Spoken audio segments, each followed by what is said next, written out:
সেলিমউদ্দিন সাহেব রাজপথের এক অতন্ত্র প্রহরী, তারা কিন্তু আপনাদের সামনে আছেন, দীর্ঘদিন এখানে ছিলেন। আপনারা আমাকে না পারেন, আপনাদের সন্তান, আপনার ঘরের সন্তানকে আপনারা পাবেন।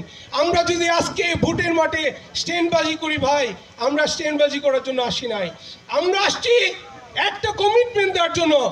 এই সুনামগঞ্জকে আমরা পরিবর্তন করে ছাড়বো ইনশাল্লাহ।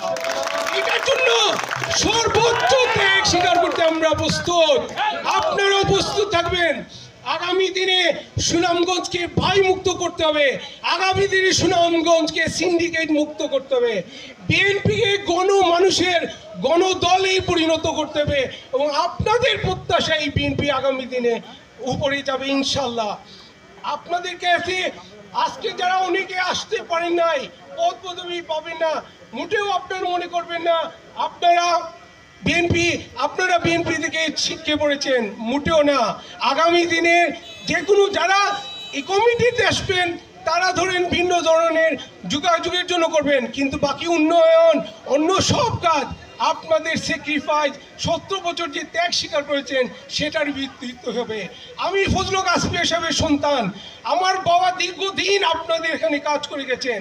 আমি আপনাদের কাছে দোয়া চাই, আমি আপনাদের জন্য জীবন উৎসর্গ করে দিতে চাই। এই আল্লাহকে সাক্ষী রেখে আপনাদেরকে বলছি, আপনাদের বিপদ আপদে আমি আপনাদের পাশে আসি, এই আশাবাদ ব্যক্ত করে বিদায় নিচ্ছি। বাংলাদেশ জিন্দাবাদ, বাংলাদেশ জাতীয়তাবাদী দল বিএনপি জিন্দাবাদ, তারুণ্যের অহংকার জনাব তারেক রহমান জিন্দাবাদ।